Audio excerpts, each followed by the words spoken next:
অৰুণোদয় অকল টকা নহয়, ই ঘৰত মহিলাগৰাকীৰ সন্মানো বৃদ্ধি কৰিছে। আজি ঘৰখনত মহিলাগৰাকী এটা সন্মান পাইছে।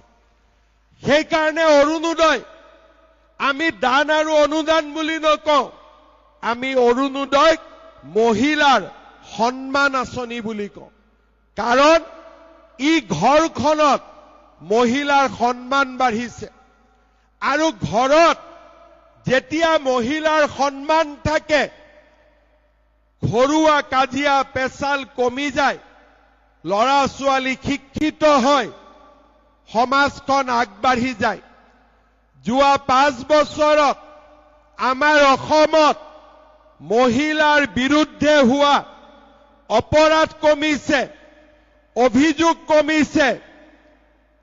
ধৰ্ষণ, মলেষ্টেশ্যন, এই গোটেই গোচৰবিলাক আজি আমাৰ অসমত কমিবলৈ আৰম্ভ কৰিছে।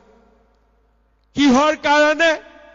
সকলোৱে দেখা পাইছে যে এইখন চৰকাৰে মহিলাক মাতৃ বুলি সন্মান কৰে, ঘৰৰ লক্ষ্মী বুলি সন্মান কৰে।